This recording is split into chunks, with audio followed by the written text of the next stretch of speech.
الذي يوسوس في صدور الناس من الجنة والناس۔ یہ تھے عزیزم عبداللہ عبد الماجد جو ماشاءاللہ اپنے مخصوص انداز سے قرآن مجید کی ایک سورت کی تلاوت کر رہے تھے۔ اللہ تعالیٰ اس کا پڑھنا اور ہمارا سننا اپنی بارگاہ کے اندر قبول و منظور فرمائے۔ حضرات، آپ کو پتہ ہے کہ ہماری یہ تعلیمی اور تربیتی مجالس حقیقت میں اپنی اصلاح اور اپنی تربیت کے لیے ہیں۔ اللہ تعالیٰ سے دعا کرتے ہیں کہ اللہ تعالیٰ ہمیں اخلاص کے ساتھ اس میدان میں کام کرتے رہنے کی اللہ ہمیں توفیق نصیب فرمائے۔ یقیناً یہ مجالس خیر سے خالی نہیں ہے، اور کرونا کے بعد جس طرح لوگ کرونا کی وجہ سے مختلف پریشانیوں سے دوچار ہوئے ہیں، بجائے اس کے کہ لوگ قریب ہوتے اور لوگ زیادہ اللہ تعالیٰ سے ڈرتے اور روتے، میرا خیال ہے کہ لوگوں کے دل بھی بجائے نرم ہونے کے سخت ہو چکے ہیں۔ یہ آپ دیکھ رہے ہیں کہ ابھی ایک مہینے سے ہماری یہ مجالس شروع ہیں، لیکن لوگوں کا زنگ ابھی تک اتر نہیں رہا، بجائے اس کے کہ ہم بھاگ کے آتے ہیں کہ اللہ تعالیٰ نے ہمیں اپنا دین سیکھنے کا اور اپنے قریب ہونے کا ایک موقع عطا کیا ہے۔ جب یہ دروازے ہمارے لیے بند تھے، یہ مساجد ہمارے لیے ایک وقت میں بند تھی، تو مسجدیں کھلنے کے بعد چاہیے یہ تھا کہ ایک زور کے ساتھ ہمیں اپنے اللہ کے قریب ہونا چاہیے تھا، لیکن وہ حدیث میں آتا ہے کہ جب کوئی شخص پیچھے ہوتا ہے نا، پچھلی صفوں میں جاتا ہے تو اللہ اس کو پیچھے ہی کر دیتا ہے۔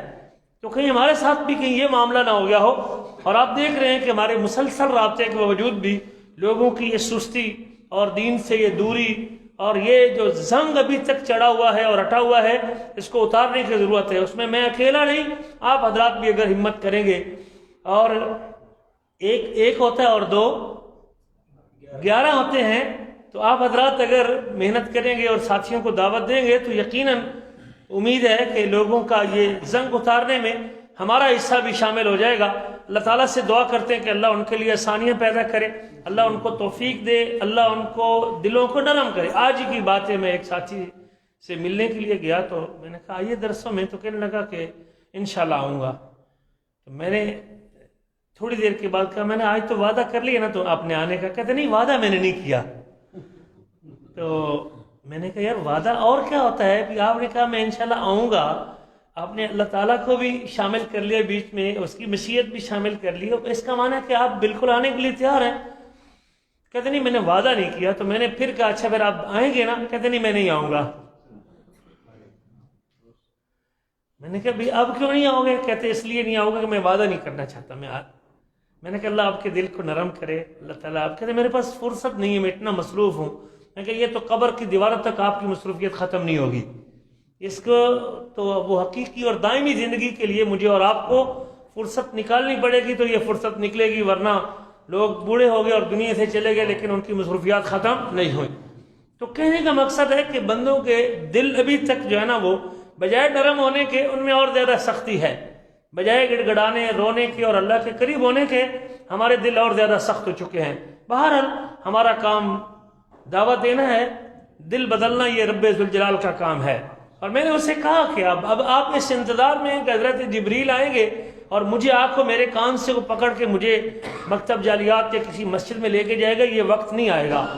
اب آپ کو اللہ کی توفیق یا رب ذوالجلال کی طرف سے گرین سگنل یہی ہے کہ ایک شخص، ایک استاد، ایک معلم، ایک مربی، آپ کا باپ، آپ کی ماں، آپ کی بہن، آپ کا بھائی، آپ کا بیٹا، اگر آپ کو کسی دینی مجلس کی دعوت دے رہا ہے، فرض نماز یاد کروا رہا ہے، مسجد میں کہہ رہا ہے، نفلی روزے کا کہہ رہا ہے کہ آپ روزہ رکھے کریں، یار آپ آسان ڈیوٹی کرتے ہیں، سارا دن دکان پہ بیٹھتے ہیں، کوئی آپ کا مشقت والا کام نہیں، روزہ رکھ لیا کریں، تو یہ مالک الملک کی طرف سے توفیق کی ایک صورت ہے۔ اب آپ کی مرضی ہے کہ آپ اسے جولی سے انڈیل دیں، اور آپ کی مرضی ہے کہ اسے سمیٹ کے رکھ لیں اور اس کو اپنے لیے مشعل راہ بنا دیں۔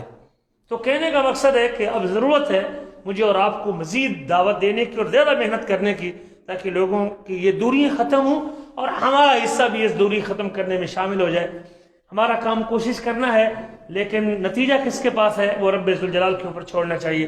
تو آج ہمارے لیے خوش نصیبی ہے، اور تقریباً 1 سال کے وقفے کے بعد ہمارے محترم بھائی ابو محمد حفظہ اللہ تعالی آج ہمارے اور آپ کے سامنے موجود ہیں۔ تو میں بغیر تاخیر کے اس تمہید کے بعد دعوت سے گفتگو دیتا ہوں اپنے معزز مہمان فضیلت اللہ ابو محمد حافظہ اللہ کو کہ وہ آئیں اور کتاب و سنت کے نور سے ہمارے سینوں کو منور فرمائیں.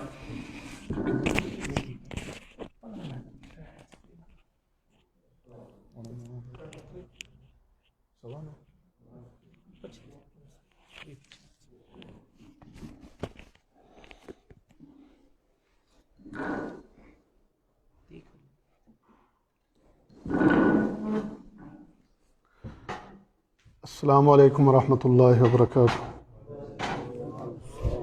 الحمد للہ رب العالمین والصلاة والسلام علی رسولہ الکریم وعلی آلہ وصحبہ اجمعین وبعد. قال اللہ تبارک وتعالی فی القرآن الحکیم اعوذ باللہ من الشیطان الرجیم فلیحذر الذین یخالفون عن امرہ ان تصیبہم فتنہ ویصیبہم عذاب علیم. رب اشرح لی صدری ویسر لی امری واحلل عقدۃ من لسانی یفقہوا قولی. شیخ صاحب جو ارشاد فرما رہے تھے کہ جیسے حالات اس دنیا میں لوگوں کے بنے ہیں، ان حالات میں ہونا تو یہ چاہیے کہ انسان اللہ تعالیٰ کے زیادہ قریب ہوتا، اپنے تعلق کو اللہ تعالیٰ سے مزید مضبوط کرنے کی کوشش کرتا، لوگوں کو مسائل سے، پریشانیوں سے اور تکلیفوں سے اگر اللہ تعالیٰ دوچار کرتا ہے تو اس کے پیچھے اللہ تعالیٰ کی بہت سی حکمتیں ہیں. ان حکمتوں میں سے ایک حکمت یہ ہے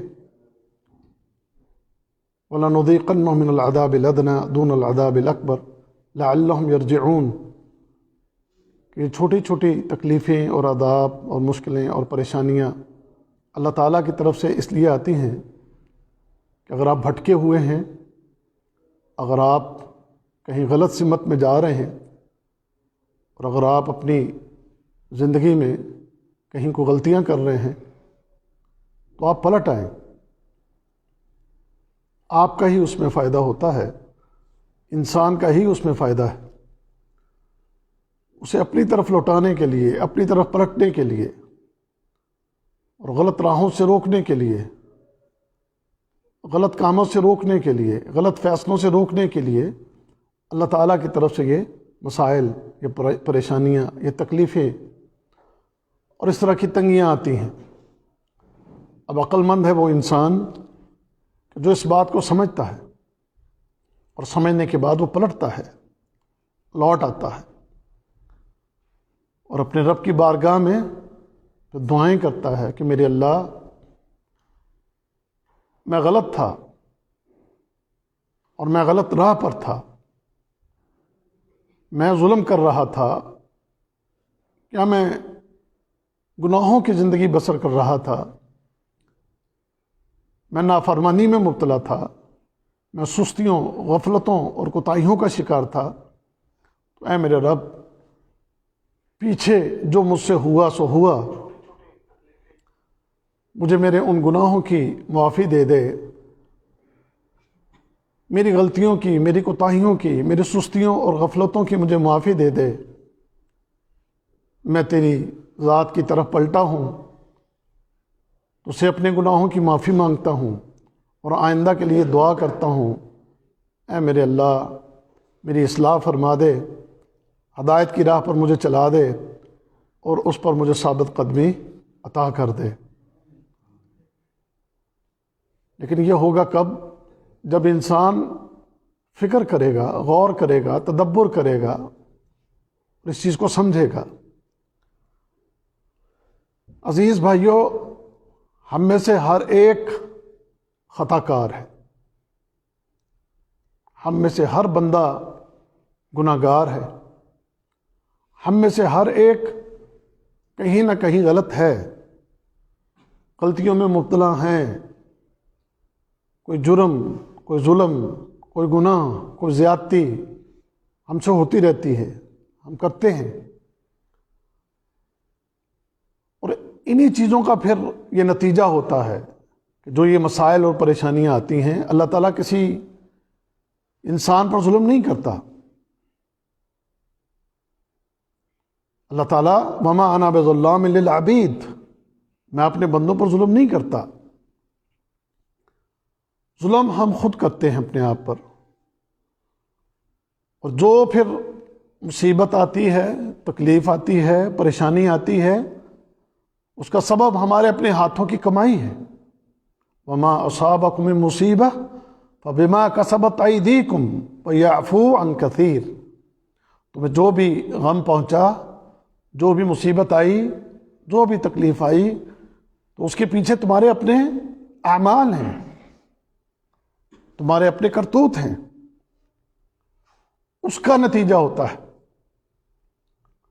ومن اعرض عن ذکری فإن له معیشۃ ضنکا، جب ہم اللہ کے ذکر سے اعراض کرنے لگتے ہیں اور اس کے ذکر سے دور ہو جاتے ہیں، اس کے دین سے دور ہوتے ہیں، تو پھر تنگیاں آتی ہیں، پھر یہ مصیبتیں اور پریشانیاں آتی ہیں۔ جب ہم محمد رسول اللہ صلی اللہ علیہ وسلم کی تعلیمات پر عمل پیرا نہیں ہوتے، آپ کے احکام اور آپ کی شریعت، آپ کی تعلیمات اس کے مطابق زندگی بسر نہیں کرتے، تو پھر فتنے اور عذاب جو ہیں وہ ہمیں گھیر لیتے ہیں۔ جیسے میں نے شروع میں آیت پڑھی، فَلْيَحْذَرِ الَّذِينَ يُخَالِفُونَ عَنْ أَمْرِهِ أَن تُصِيبَهُمْ فِتْنَةٌ وَيُصِيبَهُمْ عَذَابٌ أَلِيمٌ۔ نبی کریم صلی اللہ علیہ وسلم کے لائے ہوئے اس دین کی مخالفت کرنا چھوڑ دو، اور اس کے برعکس یہ زندگی بسر کرنا چھوڑ دو۔ اگر تم نہیں چھوڑتے تو پھر نتیجہ کیا ہوگا؟ فتنے آئیں گے، یا پھر دردناک عذاب ہیں جو تمہیں گھیر لیں گے۔ تو یہی اصل وجہ ہے آج اس معاشرے پہ اگر آپ نظر دوڑائیں تو اس وقت پوری دنیا کی کنڈیشن بنی ہوئی ہے، اور اس پوری دنیا میں خاص کر بات ہم اپنے مسلمانوں کی کرتے ہیں کہ ہم مسلمانوں کے اس وقت جو حالات ہیں، جس کیفیت سے ہم دوچار ہیں، جس بندے کو بھی دیکھو تنگ ہے، مصیبتیں ہیں، پریشانیاں ہیں، آزمائشیں ہیں، ہر بندہ الا ماشاء اللہ، اللہ کہ جسے اللہ تعالیٰ نے اپنی رحمت سے بچایا ہے، ورنہ اکثریت اس وقت بے شمار مسائل اور بے شمار پریشانیوں میں مبتلا ہے۔ اور پھر اوپر سے فتنے، کوئی ایک فتنہ ہے، بے شمار فتنے، پھر ایک نہیں بے شمار فتنے۔ ذرا نظر دوڑائیں کہ جیسے شیخ صاحب نے ابھی بات کی کہ ہونا تو یہ چاہیے تھا، ہم پلٹتے سدھرتے، لیکن معاشرے کی حالت یہ ہے کہ بگاڑ نہ صرف اپنی جگہ پہ قائم ہے، بلکہ بگاڑ مزید اس میں اضافہ ہو رہا ہے۔ مسجدیں بھر جاتی، دینی ادارے بھر جاتے، بگڑے ہوئے لوگ سیدھی لائن پہ آ جاتے، رب کے ساتھ تعلق مضبوط ہو جاتے، لیکن نہیں، صورتحال اس کے برعکس ہے۔ بے حیائی، فحاشی، بے دینی، دین سے دوریاں آج ہمارے معاشرے کے اندر کتنی بدکاری اور فحاشی اور یہ گندگی اور غلاظت آج کتنی ہمارے معاشرے میں دیکھنے کو مل رہی۔ آج معاشرہ اتنا گندا ہو چکا ہے، اتنا گندا ہو چکا ہے کہ اس گندے معاشرے کے ہاتھوں آپ کی 4-4 سال کی بچیاں محفوظ نہیں ہیں۔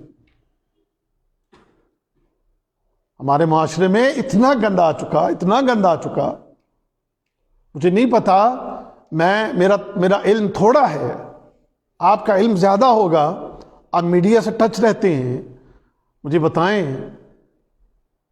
کہیں ان کافروں کے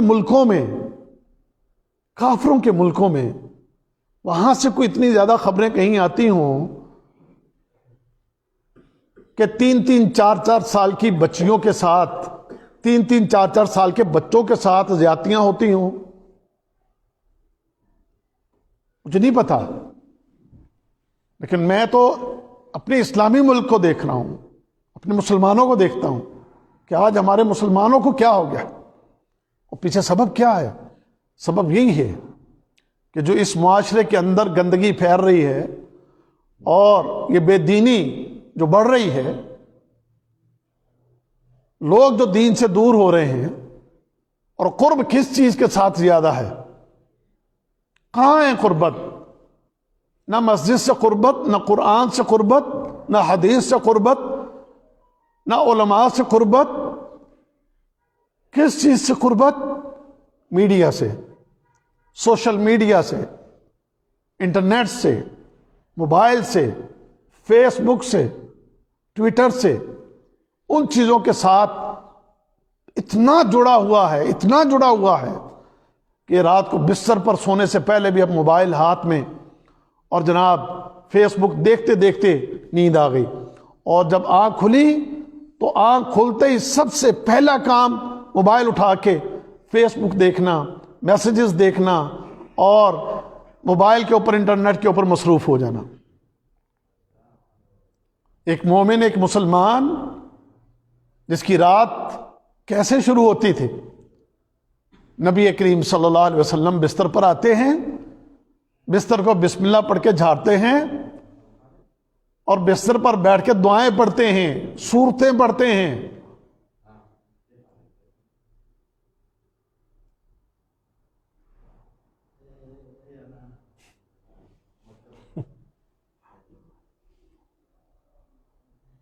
چلے سننے دیں ان کو، مصروف ہے بیچارے، کوئی بات نہیں، وہ کال آ گئی ہوگی ضروری، سننے دیں، کوئی بات نہیں.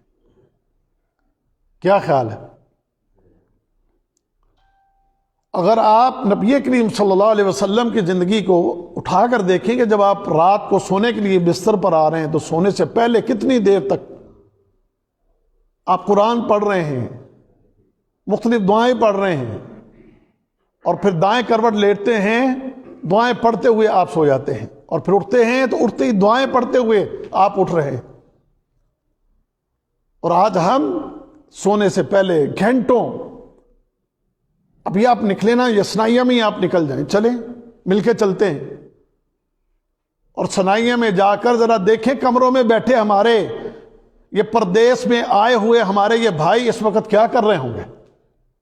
چلو کچھ تو کھانا پکانا اس میں مصروف ہوں گے، لیکن باقی کیا ہو رہا ہوگا؟ کتنی تعداد ہے سنائیہ میں، کتنے لوگ ہیں یہاں سنائیہ میں، ان میں سے کتنے ہیں یہاں آئے بیٹھے، اور کتنے ہیں اس وقت جو ٹی وی کے ساتھ، انٹرنیٹ کے ساتھ، ڈراموں کے ساتھ، فلموں کے ساتھ، گانوں کے ساتھ، سوشل میڈیا، فیس بک، ان چیزوں کے ساتھ جڑے ہوئے. آپ دیکھیں گے ان کو بیٹھے ہیں، مصروف ہیں، وہاں پر ٹائم نہیں ہے. پھر یہ اسی کا نتیجہ ہے آج جو حالات ہیں، جو اس وقت یہ کنڈیشن ہے، جو اس وقت یہ حالات ہیں، معاملات ہیں، وہ اسی لیے. اور پھر یہ اگر باز نہ آیا یہ انسان، اگر یہ نہیں پلٹتا، تو پھر اس کا نتیجہ بڑا خوفناک ہے. أَأَمِنْتُمْ مَنْ فِي السَّمَاءِ أَنْ يُرْسِلَ عَلَيْكُمْ حَاصِبًا أَأَمِنْتُمْ مَنْ فِي السَّمَاءِ أَنْ يَخْسِفَ بِكُمُ الْأَرْضَ فَإِذَا هِيَ تَمُورُ أَمْ أَمِنْتُمْ مَنْ فِي السَّمَاءِ أَنْ يُرْسِلَ عَلَيْكُمْ حَاصِبًا فَسَتَعْلَمُونَ كَيْفَ نَذِيرٌ. یہ سورۃ الملک آپ پڑھتے ہیں تو اس میں اللہ تعالیٰ کیا فرما رہے ہیں؟ أَأَمِنْتُمْ مَنْ فِي السَّمَاءِ، کیا تم آسمان والے رب سے ڈرتے نہیں؟ أَنْ يَخْسِفَ بِكُمُ الْأَرْضَ، کہ وہ زمین کو پھاڑے اور پھاڑ کے تمہیں زمینوں میں دھسا دے، تمہیں اس سے ڈر نہیں لگتا؟ فَإِذَا هِيَ تَمُورُ، کہ زمین پھر ڈور رہی ہو، جھٹکے کھا رہی ہو، پھٹ رہی ہو، اور تم اس میں دھنس رہے ہو. ام امنتم من فی السماء، آسمان والے رب سے ڈرتے کیوں نہیں؟ ان یرسل علیکم حاصبا، کہ وہ تمہارے اوپر آسمانوں سے پتھروں کی بارش کر دے، فَسَتَعْلَمُونَ كَيْفَ نَذِيرٌ، ایک کورونا سے ڈر جانے والوں پھر تمہیں پتہ چلے گا کہ اللہ کا ڈرانا کیسا ہے۔ ایک کورونا نے، ایک چھوٹے سے جراثیم نے، آپ دیکھو دنیا پوری کو کیسے ڈرا دیا۔ یہ منہوں کے اوپر سے یہ ماسک نہیں اترتے، اب بازار میں ہو تب، مارکیٹ میں ہو تب، مسجد میں ہو تب۔ یہ بچاؤ ہے کس سے بچنے کے لیے کہ ایک جراثیم ہے، چھوٹا سا ہے، نظر بھی نہیں آتا، خوردبین کے ذریعے نظر آئے گا، لیکن ہے بڑا ڈینجرس، اتنا ڈینجرس ہے ایک سے دوسرے کو لگ جاتا ہے، اور جب لگتا ہے اندر جا کے پھیپھڑوں کو تباہ اور برباد کر دیتا ہے، اور بندہ جان سے بھی جا سکتا ہے۔ تو بچو، دور رہو، 2 میٹر دور بیٹھو، یا 2 میٹر دور سے ہی اپنے سینے پہ ہاتھ رکھ کے مجھے سلام کہہ دو، میرے قریب نہ آنا، نہ میں تمہارے قریب آؤں، کہیں ایسا نہ ہو یہ کرونا چھوٹا سا جراثیم مجھے، تجھے، ہمیں تباہ اور برباد کر دے۔ بچیں، دور رہیں، گھروں میں رہیں، اجتناب کریں اس قرب سے۔ کتنا احتیاط ہے، کرفیو لگے ہوئے ہیں، کرفیو لگے، ہم نے بھی دیکھے، آپ نے بھی دیکھے یہ کرفیو کے سارے ماحول، چھوٹا سا جراثیم، اور اگر اس کی بجائے کوئی بڑا عذاب اللہ کی طرف سے آ جائے، آسمانوں سے پتھروں کی بارش ہو، یا زمینوں کو جھنجھوڑ کے پھاڑ کے ان میں دھسا دیا جائے، تو یہ انسان کیا کر سکتا ہے؟ بڑا کمزور ہے یہ انسان، جو اپنے آپ کو اتنا طاقتور اور قوت والا سمجھتا ہے، اللہ کی قسم یہ بڑا کمزور ہے، بڑا ہی کمزور ہے۔ کوئی طاقت قوت ہماری کیا ہے؟ یہی طاقت قوت ہے نا، ایک چھوٹے سے جراثیم نے پھینک لیا، چھوٹے سے جراثیم نے تمہاری پوری دنیا کی اکانومی کو تباہ کر کے رکھ دیا، بزنس، تجارت، کاروبار کیسے تباہ اور برباد کر کے رکھ دیے۔ حالانکہ ترقی یافتہ دور، تمہارا یہ دور 2020 2021 بڑا ترقی یافتہ دور، بڑی ترقی کی ہے، لیکن آپ کی ترقی بے بس ہو گئی 2020 میں۔ ٹیکنالوجی، سائنس 2020 میں فیل ہو گئی۔ ابھی کہتے ویکسین بن گئی، لیکن ویکسین بننے کے بعد بھی آپ دیکھ لیں یورپ ابھی بھی چھپا بیٹھا ہے۔ بھئی اب کیا ہوا؟ کہتے ویکسین تو آ گئی، لیکن کرونا نے، اس جراثیم نے اپنی شکل بدل لی ہے، اس نے اپنے حملے کا انداز بدل لیا ہے، اس کی کیفیت بدل گئی ہے، وہ مزید خطرناک ہے، پہلے سے بھی زیادہ خطرناک ہے۔ تو بھائیو ہم تو اس کا مقابلہ نہیں کر پا رہے، تو اللہ نہ کرے اگر کوئی بڑی مصیبت آ گئی، کوئی بڑا عذاب آ گیا، تو یہ کمزور سا بندہ، کمزور سا انسان کیسے مقابلہ کر سکے گا؟ کیسے ہم اپنے آپ کو بچا سکیں گے؟ تو بچنے کے لیے میرے بھائیوں، عزیزوں اور دوستوں، سب سے پہلی بات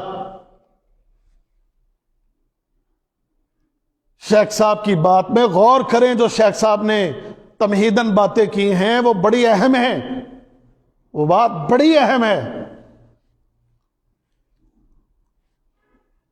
آپ کا، میرا، اس انسانیت کا اگر کوئی بچاؤ ہے، اگر ہمارے لیے کوئی بچاؤ ہے، تو بھائیو وہ صرف اور صرف اللہ کے دین میں۔ اس کائنات میں اگر آپ کا، میرا، ہم سب کا سب سے بڑا کوئی ہمدرد ہے، اور کوئی سب سے بڑھ کر اگر کوئی ہمارا خیرخواہ ہے، تو وہ صرف ہمارا اللہ ہے، وہ ہمارا رب ہے۔ اگر وہ یہ تکلیفیں لایا ہے، یہ پریشانیاں لایا ہے، یہ مسائل لایا ہے، تو مقصد کیا ہے؟ کہ تم اس کی طرف پلٹ آؤ، پہچانو اس کو، اس کی معرفت حاصل کرو، تمہارا اور اس کا تمہارا کیا تعلق ہے، اس کا تمہارے ساتھ، تم پر کیا حق ہے، اس کو پہچانو اور پلٹو اس کی طرف، اس کے دین کی طرف آؤ۔ اس کے لیے ایسے مراکز، یہ جالیات ہے، تعلیمی ادارے ہیں، اپنے ملکوں میں ہو تو وہاں جو تعلیمی ادارے ہیں، علماء ہیں، اہل علم، ان کی طرف جا کے، ان کے پاس بیٹھ کے، ان سے دین کی تعلیم لے کے، علم حاصل کر کے اپنے آپ کو بچانے کی کوشش کرے۔ دنیا، میری بات غور سے سنیے گا، 60 70 سال 75 سال 80 سال، اس سے زیادہ تو اب عمر کبھی کوئی بندہ آگے جاتا ہے، سمجھ گئے؟ اور یہ دنیا کبھی کسی کے نہیں بن سکتی، اس کے لیے اپنی جان دے دو، اس دنیا کے لیے تم اپنا سب کچھ لٹا دو، اس دنیا کے لیے تم سونا بن کے دکھا دو، لیکن اللہ کی قسم اگر کبھی تم پر کوئی وقت آئے گا تو یہی دنیا تمہیں گالیاں بھی دے گی، یہی دنیا تمہارے اوپر انگلیاں بھی اٹھائے گی۔ یہ دنیا کبھی کسی کی نہیں بن سکتی کہ جس کی فکر میں ہم بھاگتے دوڑتے کوششیں کرتے ہیں۔ اللہ کی قسم میں تجربے کی بنیاد پہ کہہ رہا ہوں، میں کوئی کتابی بات نہیں کر رہا۔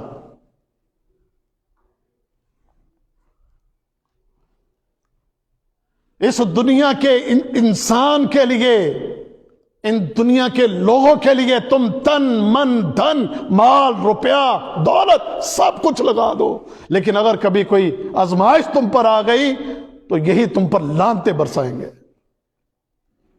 بس ایک سبق وہ پڑھ لو، اس کو یاد کر لو اور اپنے سینوں میں اتار لو، اپنے دماغ میں اتار لو کہ اگر اس کائنات میں تمہارا کوئی سب سے بڑا ہمدرد اور تمہارے ساتھ سب سے زیادہ کوئی پیار کرنے والا اگر کوئی ہے تو وہ صرف اللہ ہے۔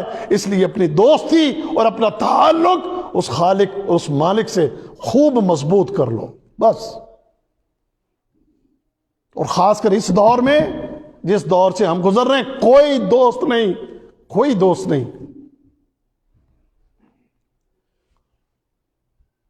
الا کہ جس کے اندر کوئی انسانیت اللہ نے رکھی ہو، وغیرہ کوئی نہیں۔ اس دنیا کے لیے ہم بس مر رہے ہیں، کھپ رہے ہیں، جاریاں ہیں، دوستیاں ہیں، بیلی ہیں۔ کبھی کوئی مجھ سے پوچھا کرتا تھا کتنے تمہارے دوست ہیں، تو میں کہا کرتا تھا سینکڑوں میرے دوست ہیں۔ آج اگر کوئی مجھ سے پوچھے نا تمہارے کتنے دوست ہیں، تو میں کہتا ہوں یار 2-4 ہی دوست ہیں۔ اپنے تجربے کی بنیاد پر آپ کو کہہ رہا ہوں۔ اس لیے اس اللہ کی طرف پلٹو۔ دنیا تمہیں چھوڑ دے گی، دنیا تمہارے ساتھ اپنے تعلق توڑ لے گی، دنیا جناب کسی بات میں، دوسروں کی بات میں آ کر نہ جانے تمہارے ساتھ کیا سلوک کرے گی، لیکن تمہارا رب تمہیں کبھی ضائع نہیں کرے گا۔ تمہارا اللہ، تمہارا خالق، تمہارا مالک، وہ یہی چاہتا ہے کہ تم اس کی طرف پلٹو۔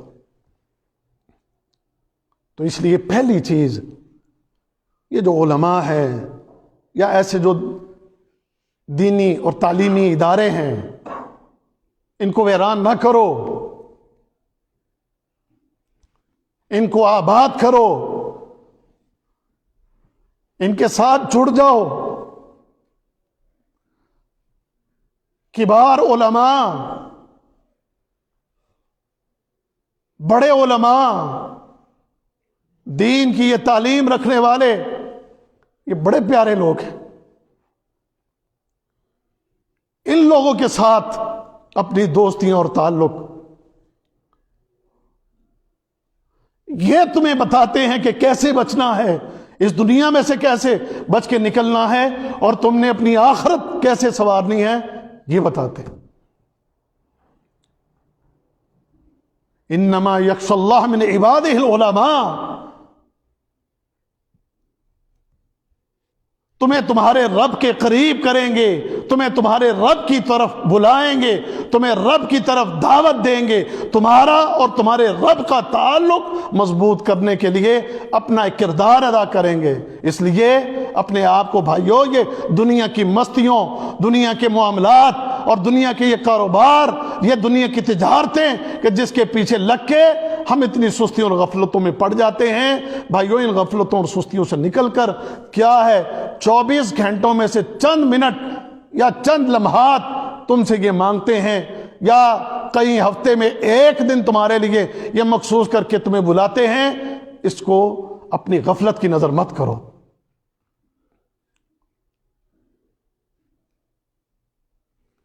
تو اپنی نجات کے لیے بھائیوں اس چیز کا اہتمام کریں ایک تو، اور دوسری نصیحت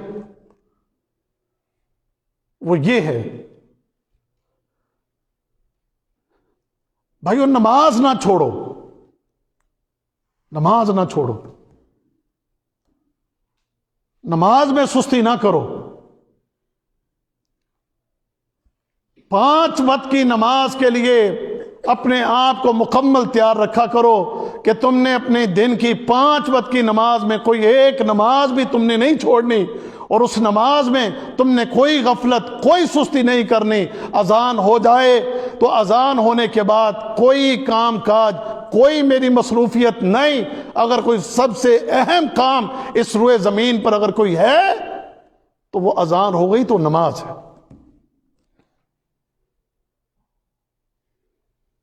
یہ نہیں کہ اذان ہو گئی دکان کھلی رہے، کام میں مصروف رہیں، اپنی تجارتوں میں لگے رہیں، نہیں، ایسے نہیں۔ جو نمازی ہیں میں ان سے ایک بات کہوں گا، نمازی ہیں لیکن کرتے کیا ہیں، چلو یار اقامت میں، جب اقامت کا ٹائم ہوگا تو پھر بھاگ کے چلے جائیں گے۔ اقامت نہیں، اذان، اذان کے ہوتے ہی بس، جب اذان ہو گئی، اب پتہ ہے گھڑیاں ہیں، سب کو پتہ ہے، مسجد میں جاؤ روزانہ ٹائم ٹیبل جیسے چینج ہو رہا ہوتا ہے، 1 منٹ اوپر ہو رہا ہے، نیچے ہو رہا ہے، روزانہ ہمیں پتہ ہوتا ہے۔ مجھے پتہ ہے کہ اتنے بجے فجر، ظہر، عصر، مغرب، عشاء اتنے بجے ہونی ہے۔ اپنا ایک شیڈول بنا لو کہ مجھے اس وقت، اذان کے وقت میں کوئی کام نہیں پکڑنا، کوئی مصروفیت نہیں۔ میں نے اذان ہوتے ہی اپنے کام کو چھوڑ کے، اپنی تجارت کو چھوڑ کے میں نے مسجد کی طرف چلے جانا ہے، کیونکہ یہ نماز ہی ایک ایسی عبادت ہے بھائیوں جو بندے کی اور اس کے رب کی ملاقات کا ایک ذریعہ ہے۔ یہ مسجد میں آتا ہے، اس کے سامنے کھڑا ہوتا ہے، اس کی حمد و ثنا بیان کرتا ہے، اس کے سامنے جھکتا ہے، اپنی پیشانی کو زمین پہ رکھتا ہے، دعائیں کرتا ہے۔ یہ وہ عبادت ہے کہ جو عبادت تمہارے لیے نور ہوگی کل قیامت کے دن، اور یہ نور ہے اس دنیا کے اندر میں۔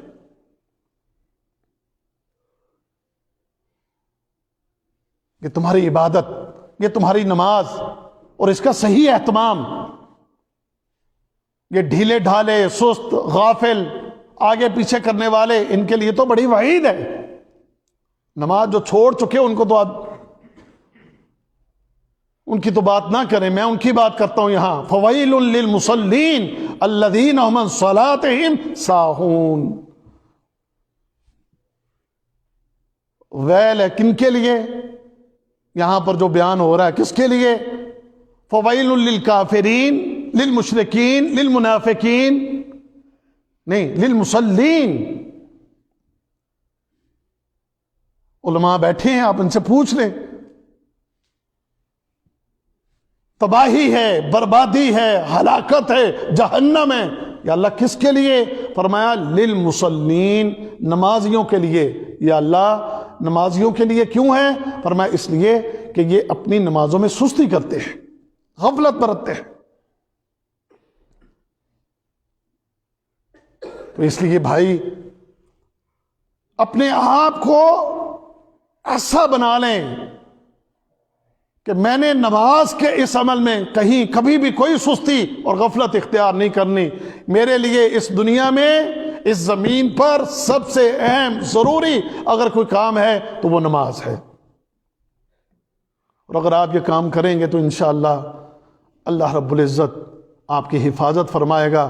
جو ان 5 وقت کی نمازوں کا خوب اہتمام کریں، حدیث میں نا احفظ اللہ یحفظک، حفاظت کرو اللہ تمہاری حفاظت کرے گا. وہ حفاظت، نماز کی حفاظت، دین کی حفاظت، اگر تم نے یہ حفاظت کی تو وہ عرش والا، وہ خالق، وہ تمہارا مالک، وہ تمہاری حفاظت کرے گا. پھر اسی طرح بھائیوں، کتاب کے ساتھ، قرآن کے ساتھ، قرآن حکیم کے ساتھ اپنا وقت زیادہ لگاؤ. آج کبھی نوٹ کرنا ذرا بیٹھ کے، ایک تحقیق ہے تازہ ترین، کہتے ہیں کہ لوگ یہ ٹچ موبائل رکھنے والے، ایک عام بندہ بھی دن کے اندر کو 50 سے 60 مرتبہ، ایک عام بندہ کو دن میں 50 60 70 80 مرتبہ اپنے اس موبائل کے ٹچ کو ٹچ کر کے ان لاک کرتا ہے، ایک عام بندہ، اور کسی خاص ضرورت کے تحت نہیں، بلا وجہ ہی ایک عام بندہ. اور جن کو اس کی ویسی ہوس ہوتی ہے، جو اس میں اتنے جناب وہ کھو چکے ہیں، وہ تو سینکڑوں بار اس کو ان لاک کرے گا، بار بار اس کو، کبھی فیس بک کھولے گا، کبھی واٹس ایپ کھولے گا، کبھی جناب کوئی یوٹیوب کے اوپر کوئی چینلز کھولے گا، کبھی کچھ لگا رہے گا اس پہ. اور کبھی قرآن کو ٹچ کیا ہے، کبھی قرآن حکیم کو ٹچ کیا ہو، قرآن کو کھولا ہو، قرآن پڑھا ہو. کبھی یہ سوچ کے کہ آج میں ایک پارہ پڑھ لوں، ایک نہیں تو آدھا، آدھا نہیں تو ربع میں پڑھ لوں آج بیٹھ کے، نہیں.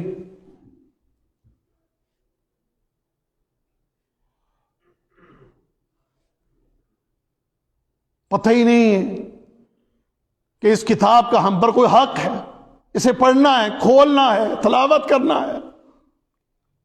نہیں میرے بھائیوں، اپنے آپ کو اس کتاب کے ساتھ بھی جوڑو. انہی کے بارے میں نا، والذین یمسکون بالکتاب واقاموا الصلاۃ انا لا نضیع اجر المصلحین. اللہ تعالیٰ کیا فرماتے ہیں؟ تم نے اس کتاب کو پکڑ لیا، تھام لیا، تعلق اس کے ساتھ مضبوط کر لیا، نمازی بن گئے، تو اللہ تعالیٰ تمہیں ضائع نہیں کرے گا، تمہارے اجر کو اللہ ضائع نہیں کرے گا. بھائیو، ٹائم تھوڑا ہے، باتیں تربیت کے لیے بہت زیادہ ہیں. آخر میں ایک حدیث محمد رسول اللہ صلی اللہ علیہ وسلم کی سنا کے اپنی بات کو سمیٹتا ہوں اور ختم کرتا ہوں. ہم نجات چاہتے ہیں، ہم بچنا چاہتے ہیں. میری عمر 50 سال ہو گئی ہے، 50 سال مجھے نہیں پتا چلا کیسے گزر گئے. اب زیادہ اور کتنا جی لوں گا، پتا تو ایک گھڑی کا نہیں ہے. ہمارا ایک بھائی مجھے یاد آ گیا، یہیں آتا تھا نا جالیات میں، کیا عمر تھی اس کی، نذیر.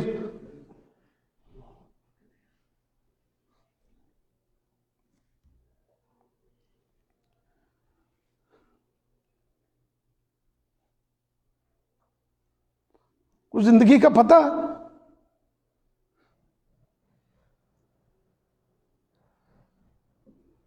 اللہ کی قسم ابھی ایسے لگتا ہے جیسے ابھی اندر آئے گا، ایسے ہی آتا ہوتا تھا، لوگوں کو گھیر گھیر کے لا رہا ہوتا تھا، دعوت دے دے کے لا رہا ہوتا تھا تو دوسروں کو. آج ہم میں نہیں ہے، چلا گیا. تو کو پتہ ہے کب ہم نے بھی چلے جانا ہے؟ کو خبر ہے؟ کچھ پتہ نہیں ہے کب ہمارا وہ ٹائم آ جائے گا. تو جب بھی سوچیں اپنے بارے میں یہی سوچیں کہ ہم نے اپنی زیادہ عمر گزار لی ہے، اور اب ہماری عمر جو باقی ہے وہ بہت تھوڑی ہے. ہماری عمر زیادہ گزر گئی ہے اور ہماری اب عمر تھوڑی باقی ہے. یارو جو تھوڑی رہ گئی ہے نا، اس تھوڑی کو بچا لو، اس تھوڑی کو بچا لو. سمجھ گئے؟ اس تھوڑی زندگی کو بچا لو. تمہارا رب بڑا رحیم ہے، وہ ودود ہے، وہ رحمان ہے، وہ رحیم، کریم، رؤوف، متعال، البر، العفو، الحلیم، اس سے سچی توبہ کر لو، تمہاری پچھلے 50 60 70 سال کے جتنے گناہ ہیں وہ سارے تمہیں معاف کر دے گا۔ اور آگے اس سے یہ بات کر لو، اللہ مجھ سے واقعتاً غلطیاں ہو گئیں، مجھ سے ظلم، زیادتیاں، گناہ سب کچھ میں کر بیٹھا، میرے مولا مجھے معاف کر دے، اور یہ جو تھوڑی سی میری زندگی رہ گئی ہے اس کی اصلاح کر دے، اور پھر اس پر مجھے ثابت قدمی عطا کر دے، اور جب میں مروں تو اس حال میں کہ یا اللہ تم مجھ سے راضی ہو۔ کہ تھوڑی سی زندگی کو بچانے کے لیے تھوڑی سی کوشش کر لیں۔ ایک حدیث، عقبہ بن عامر رضی اللہ تعالیٰ عنہ پوچھتے ہیں من نجات یا رسول اللہ، اللہ کے رسول صلی اللہ علیہ وسلم نجات کیسے ہوگی؟ تو نجات کا طریقہ، نجات کے لیے 3 نصیحتیں محمد رسول اللہ صلی اللہ علیہ وسلم کی، بس وہ یاد کر لیں۔ یہ شروع میں جو 2-4 باتیں کی ہیں اس کو پلے باندھ لو، میں بھی آپ بھی، اور یہ جو 3 نصیحتیں اس حدیث میں اللہ کے نبی نے فرمائی، املک علیک لسانک، فرمایا یہ جو زبان ہے نا اس کو قابو میں کر لو۔ دوسری نصیحت ولیسعک بیتک، اپنے گھر میں رہو، زیادہ گھر سے باہر مت نکلو، اور تیسرا وابکی علی خطیئتک، اور اپنے گناہوں پر رو۔ اس کی 5 منٹ کی وضاحت کر کے میں آپ سے اجازت لیتا ہوں۔ زبان، اس کا چسکا بڑا انسان کو محبوب ہے، اس کی لذت، اس میں جو مزہ آتا ہے، غیبت کر کے، چغلیاں کر کے، ادھر کی بات ادھر کر کے، کسی کی عزت کو تار تار کرنے میں، بغیر سوچے سمجھے ادھر کی بات لے کر آگے پہنچانا، یہ زبان کی کارستانیاں بہت ہے، بڑا لمبا موضوع ہے۔ ایک زبان کے موضوع پر بات کرنے لگے تو کئی دروس ہوں اس کے اوپر، لمبی ہماری داڑیاں بھی ہو جاتی ہیں، ہمارے واللہ لوگوں کی شلواریں ٹخنوں سے اوپر بھی ہو جاتی ہیں، ماتھے پر محراب بھی بن جاتے ہیں، لیکن زبان قابو نہیں آتی۔ نمازی بھی بن جاتے ہیں، بلکہ کئی تو عالم دین بھی بن جاتے ہیں، لیکن زبان قابو نہیں آتی۔ کسی کی کوئی ایک بات کہیں، سچ ہے جھوٹ ہے، تحقیق کی ہے نہیں کی ہے، پکڑو، اچھال دو اور پہنچا دو دور دور تک، اور جناب اس کی کہانیاں بنا کے مشہور کر دو۔ یہ آج کا ہمارا لوگوں کا حال۔ پوچھے شیخ صاحب سے، شیخ سے، مشائخ سے، کہ چھوٹا گناہ ہے غیبت؟ قرآن کہتا وَلَا يَغْتَبْ بَعْضُكُمْ بَعْضًا وَلَا يَغْتَبْ بَعْضُكُمْ بَعْضًا أَيُحِبُّ أَحَدُكُمْ أَن يَأْكُلَ لَحْمَ أَخِيهِ مَيْتًا فَكَرِهْتُمُوهُ وَاتَّقُوا اللَّهَ۔ مردہ بھائی کا گوشت کھانا پسند کریں گے؟ مردہ بھائی کا گوشت کھانا پسند کریں گے؟ جس سے بھی پوچھو گے نہیں نہیں نہیں فَكَرِهْتُمُوهُ، ناپسندیدگی کا اظہار، لیکن کھاتے ہیں، کھا رہے ہیں،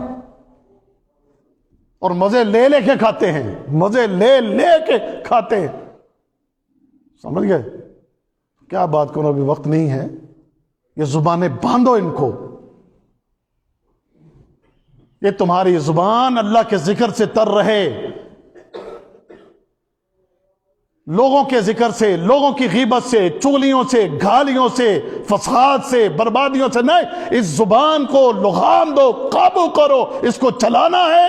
بڑی چلتی ہے نا، ہاں بڑی چلتی ہے تو چلاؤ اس کو، لیکن کس کے لیے؟ یا ایھا الذین آمنوا اذکروا اللہ ذکرا کثیرا، ذکرا کثیرا، ذکرا کثیرا، اور ذکرا کثیرا کبھی بات ہوگی اس پر، کیا ہے ذکرا کثیرا؟ ذکرا کثیرا، وہ ذکر ہے ہی کوئی نہیں۔ اوہ تجھے اس کا پتہ ہے، تجھے یہ پتہ ہے، تجھے فلاں پتہ ہے، تجھے یہ پتہ ہے، تجھے وہ چل رہی ہے۔ اللہ سے ڈر جائیں ہم، واتقوا اللہ، اللہ سے ڈرو، اور اپنی زبان کو باندھو اس کو۔ پھر اس کے بعد بھائیوں اور عزیزوں، گھر میں ٹکو، گھر میں رہو، زیادہ وقت اپنا گھر میں گزارو۔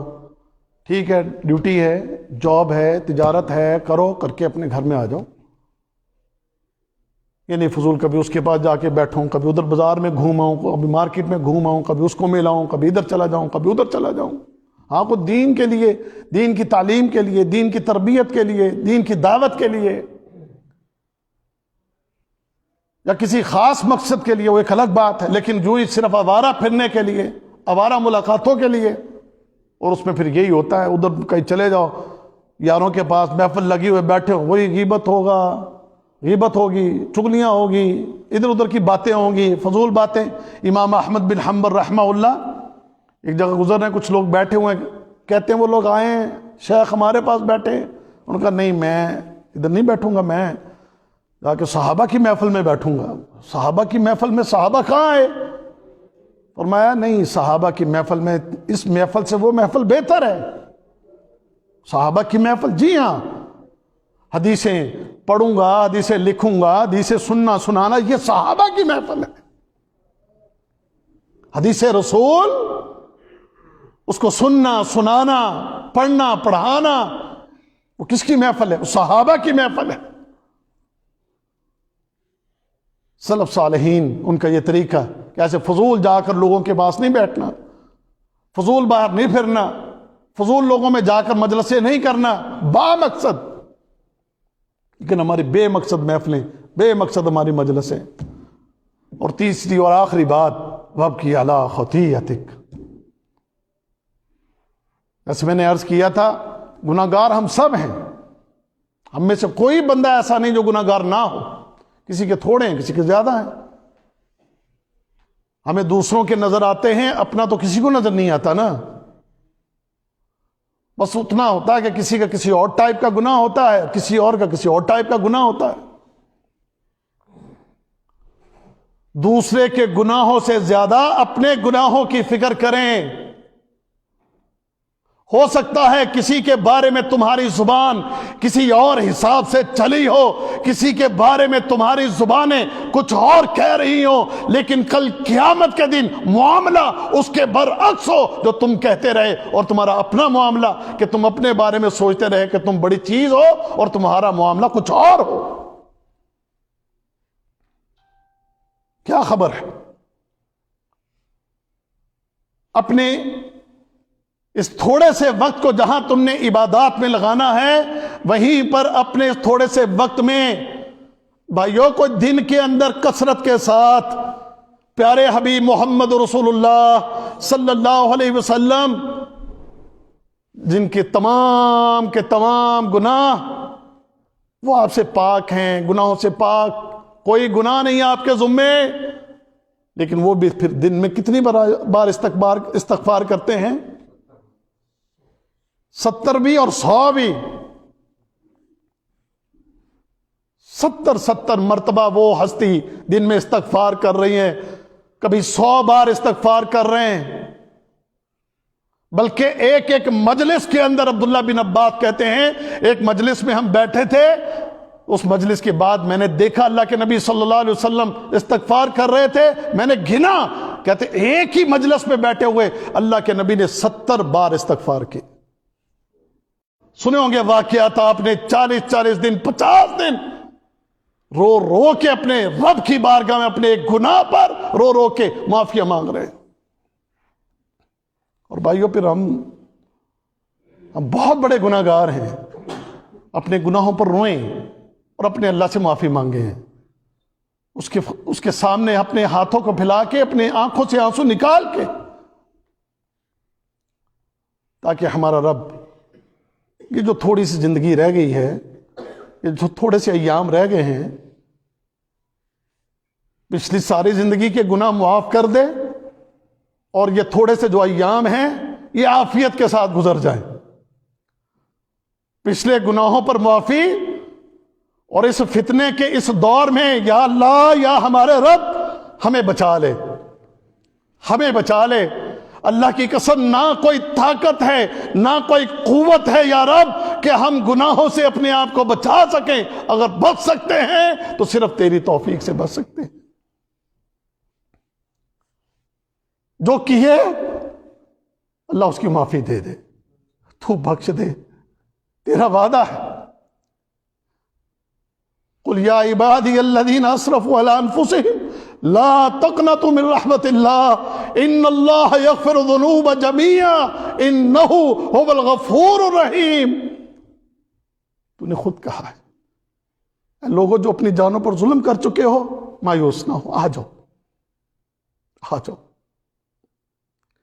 آؤ میں تمہارے سارے گناہ معاف کر دوں، تمہاری ساری غلطیاں تمہیں بخش دوں، تمہیں معاف کر دوں، آ جاؤ، مایوس نہ ہو، وہ تمہیں معاف کر دے گا۔ اور ساتھ ہی اس کی بارگاہ میں یہ بھی عرضی رکھ دو، یا اللہ پچھلے معاف کر دیے، یہ تجھ سے امید ہے، اور آگے کی دعا ہے کہ بچا بھی لے، کہ ہم کو غلطیاں نہ کریں، کوئی گناہ نہ کریں، کوئی ایسے ظلم زیادتیاں نہ کر بیٹھیں کہ کہیں پھر فتنوں میں مبتلا ہوں، پھر کئی مصیبتوں میں مبتلا ہوں، ہمیں بچا لے۔ تو اللہ تعالیٰ سے امید ہے، بندے کو امید ہونی چاہیے نا، کیونکہ اللہ تعالیٰ اپنے بندے کے ساتھ معاملہ اس کے گمان کے مطابق کرتا ہے۔ یہ گمان کر لو کہ میرا رب مجھے ضائع نہیں کرے گا، یہ دعائیں کرتے ہوئے اپنی زندگی کو بسر کرو۔ اللہ سے امید ہے کہ انشاءاللہ اس خالق اور مالک کی رحمت جوش میں آئے گی، وہ ہم پر اپنی رحمت فرمائے گا، اور ہماری یہ دنیا کی جو تھوڑی سی زندگی رہ گئی ہے یہ پھر عافیت میں گزر جائے، اور اللہ تعالی ہم سے راضی ہو جائے، اور اللہ تعالی ہمارے پچھلے سارے گناہوں کو معاف کر کے ہمارے اوپر اپنی نظر کرم فرما دے، اپنی رحمت فرما دے، اور ہمیں دنیا اور آخرت دونوں جہانوں میں عزتیں عطا کر دے، اور جب اپنے پاس بلائے تو اپنے چہرے کا دیدار نصیب کر دے۔ تو یہ چند ایک نصیحتیں تھیں، سب سے پہلے اپنے آپ کو، پھر آپ سب کو اللہ تعالیٰ قبول فرمائے۔ وآخر دعوانا ان الحمد للہ رب العالمین۔ سبحانک اللہم وبحمدک، اشہد ان لا الہ الا انت، استغفرک واتوب الیک۔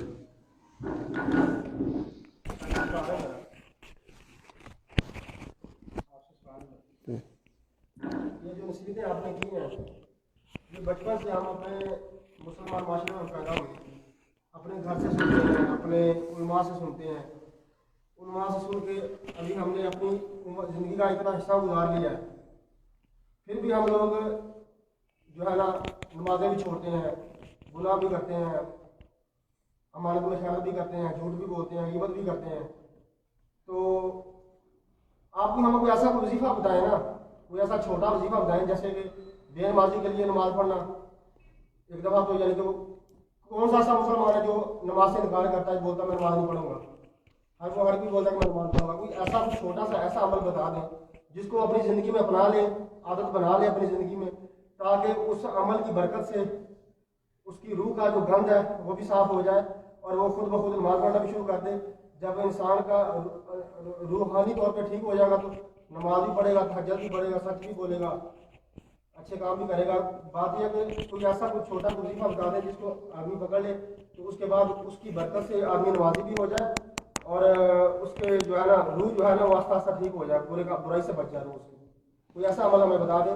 یہ جو بات آپ نے کی ہے یہ تو ہم بچپن سے سنتے آ رہے ہیں، اور ہر کوئی یہی بات کرتا ہے، لیکن عمل نہیں ہو پاتا۔ اس کے لیے کوئی ایسا وظیفہ بتا دیں جو ہم لوگ اپنی زندگی میں شامل کر لیں، اس کو جیسے ہم کھاتے پیتے ہیں ویسے اس ذکر کو شامل کر لیں، تاکہ جو ہے نا ہماری جو روح ہے نا وہ اپنے معاملات جو ہے نا ہمارے ٹھیک ہو جائیں۔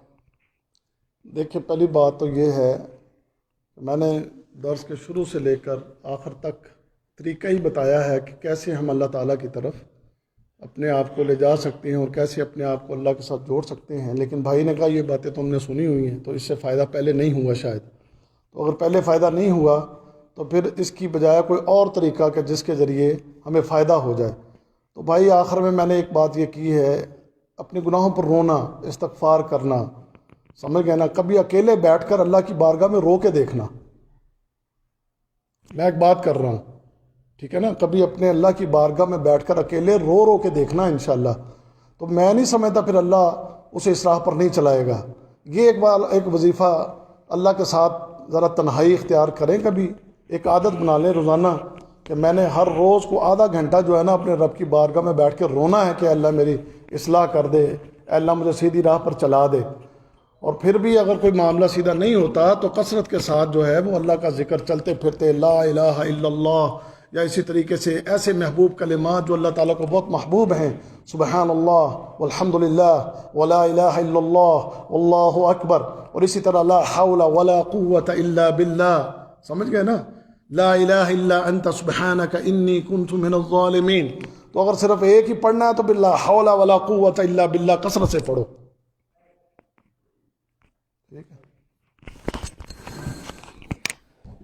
جزاکم اللہ خیرن.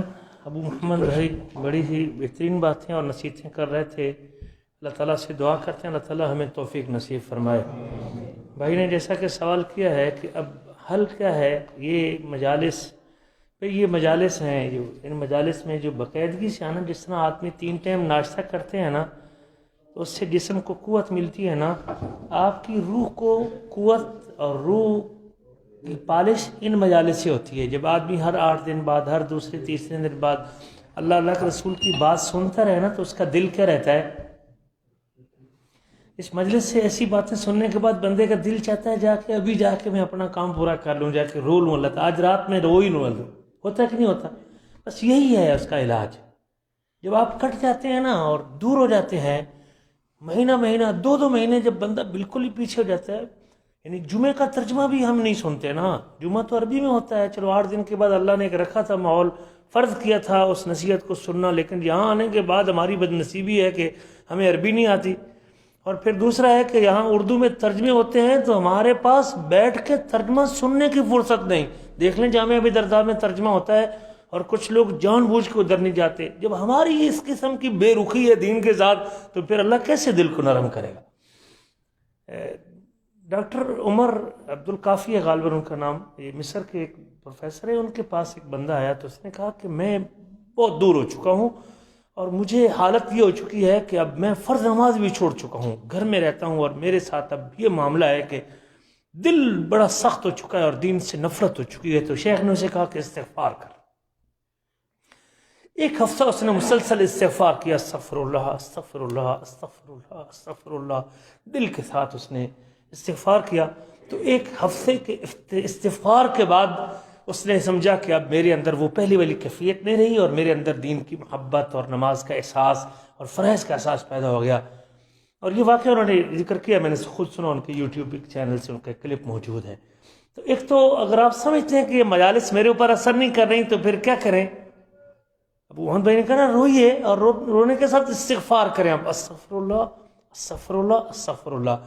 اور جب کسی امام کا کسی نے پوچھا ان سے کہ استغفار کروں یا الحمدللہ یا سبحان اللہ کہوں، ان میں سے کون سا کام کروں؟ تو انہوں نے کہا کہ استغفار صابن کا کام کرتا ہے اور سبحان اللہ یا الحمدللہ یہ خوشبو کا کام کرتا ہے. استغفار صابن کا کام کرتا ہے اور یہ آپ کی میل کچیل کو دھو دیتا ہے، اور جو تسبیح ہے سبحان اللہ یہ خوشبو کا کام کرتی ہے. اگر آپ خوشبو لگائیں گے گندے جسم پہ تو خوشبو اپنا کام نہیں دکھا سکتی. تو اگر آپ سمجھتے ہیں کہ جسم اتنا گندا ہو چکا ہے تو پھر آپ استغفار کر کے اس کو دھو لیں اور پھر سبحان اللہ کہہ کے الحمدللہ کہہ کے اس کو خوشبو لگا لیں. تو یہ بھی ایک حل امام نے بتائی. ابن تیمیہ رحمہ اللہ کا ہے، یہ کسی کا مجھے اب یاد نہیں آ رہا یہ کس کا قول ہے، تو انہوں نے یہ حل بتایا ہے. تو مجھے اور آپ کو استغفار کثرت سے، اور ایک حدیث بھی ہے کہ نبی کریم نے فرمایا میرے دل پہ جب غبار سا آتا ہے، ایسے رکاوٹ سی آتی ہے، لیغان علی قلبی کے الفاظ ہے غالباً اس میں، میرے دل پہ جب بوجھ سا آتا ہے نا تو میں کیا کرتا ہوں؟ استغفار کرتا ہوں. تو یہ ہے بوجھ اور یہ جو رکاوٹیں ہیں نا وہ استغفار سے حل ہوں گی. آپ دیکھیں اپنے استغفار پہ غور کریں، اس کے معنی پہ غور کریں اور دیکھیں کہ مجھے اس سے کتنا میں دھل گیا ہوں اور میری کتنی صفائی ہو چکی ہے.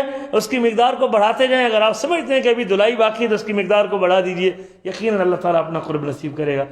تو اللہ تعالیٰ سے دعا کرتے ہیں اللہ تعالیٰ آپ کا آنا اور بیٹھنا قبول و منظور فرمائے.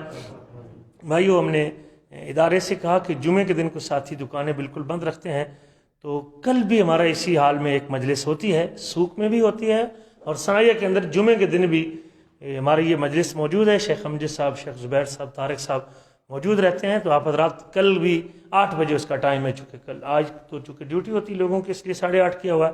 وہ بھی آپ بڑی تاخیر سے آتے ہیں، کوشش کریں کہ 8:30 آ جائیں. آپ حضرات کوشش کریں کہ 8:30 آ جائیں اور تاکہ اس کو وقت پہ شروع کریں اور وقت پہ ختم کر سکیں. جب آپ لیٹ ہوتے ہیں تو پھر ظاہر بات ہے بعض کا 2-3 بندوں سے ہم بات شروع کر دیتے ہیں، لیکن خیر ہے ایک بندہ بھی آ گیا تو ہم تو اپنی بات جاری رکھیں گے، ہمارے لیے وہ بھی بہت بڑی غنیمت ہے. یہ بہت تو آپ حضرات خود اور ایک وعدہ کریں کہ اگلی مرتبہ صرف ایک بندہ آپ نے ساتھ لے کے آنا. ہر بندہ ایک بندے کا وعدہ کر لے. کرتے ہیں؟ صرف ایک بندہ، دو نہیں کہتا، بس ایک کا کہتا ہوں. ابھی آج 30 ہیں تو اگلی مرتبہ کتنے ہو جائیں گے؟ 60 ہو سکتا ہے اگر ایک بندے کی ذمہ داری اٹھا لیں. بس جیسے مرضی لے کے آئیں، اسے کھانے کی دعوت دیں، اسے بعد میں کہیں میں آپ کو کھانا کھلاؤں گا، اسے آپ پیپسی پلائیں، اسے چائے پلائیں، کشمیری چائے پلائیں، وہ آپ کی مرضی ہے. لیکن آپ نے ایک بندہ اپنے ساتھ لے کے، یہ نہ ہو کہ آپ بھی غائب نہ ہو جانا. کیا خیال ہے؟ نہ ملے تو آپ آ جانا، لیکن کم از کم یہ ٹارگٹ کریں کہ اگلی مرتبہ میں نے سلیم بھائی آپ کو 2 بندے میں نے پکڑ کے دیے تھے اور آپ ایک بھی نہیں لا سکے. کوئی نہیں، کوشش جاری رکھے. بہت سارے لوگ ہیں بھائی جو آنا چاہتے ہیں. آج میری ملاقات ہوئی بڑے لوگوں سے یہاں سنائیہ میں، واللہ ایک شرمندگی سی لوگوں کو، ایسے حجاب ہے، ایسے پردہ نہیں آڑ ہوتا. ابھی اب میں جاؤں ادھر سیکھنے کے لیے، اب میں اتنی دیر، مجھے 10 سال 12 سال 15 20 سال کے لوگ ادھر رہتے ہیں، 40 سال سے بھی لوگ رہتے ہیں. اب ان کے قدم جالیات کی طرف اٹھتے ہوئے ایسے خوف سا محسوس کرتے ہیں. اور یہی ہے کہ اللہ تعالیٰ حائل ہو جاتا ہے بندے اور اپنے درمیان. اللہ حائل ہو جاتا ہے، نیکی اور بندے کے درمیان اللہ حائل ہو جاتا ہے. اللہ رکاوٹ کھڑی کر دیتا ہے. جب بندہ دور ہوتا ہے نا دین سے، نماز سے، کسی بندے کو کہنا آؤ نماز ہو، کہتے میرے کپڑے خراب ہیں، اور اسے کہیں کہ آؤ بازار چلتے ہیں، تو کہتا ہے 1 منٹ کھلو، کپڑے بدل کے ہونے آیا. لیکن مسجد اس سے کیا ہے، وہ ایک تھانہ محسوس ہوتا ہے، ایسے ڈر اور خوف اور وحشت کی. اب یہی صورتحال ہماری ہو چکی ہے. میں آج نیا تجربہ آپ کو بتا رہا ہوں کہ یہ حالت ہو چکی. آپ یہ ڈر، اگر یہ آپ ڈر اتارنے میں کامیاب ہو گئے تو سمجھ لیں کہ اس بندے کا راستہ کھل جائے گا، اور وہ خیر اس مجلس میں آپ آ جائے گا اور آپ کو بھی اس کا ثواب ملتا رہے گا. ہمارے محترم بھائی امجد صاحب کی والدہ کا انتقال پچھلے ہفتے ہو گیا تھا. میں چونکہ پچھلی جمعرات کو نہیں تھا، شاید آپ حضرات کے علم میں ہو. دعا کریں کہ اللہ تعالیٰ ان کی مغفرت فرمائے، قبر منور فرمائے، ان کی آخرت بہتر فرمائے، اور اللہ تعالیٰ شیخ کو اور ان کے باقی عزیز و اقارب کو صبر نصیب فرمائے. اللہ تعالیٰ ہم سب کو خیر کے اسی راستے پہ چلتے رہنے کی توفیق نصیب فرمائے. اور کل کی مجلس بھی 8 بجے ہوگی انشاءاللہ، تو اس میں بھی آپ ساتھیوں کو خود بھی شریک کریں اور ساتھیوں کو بھی شریک کریں.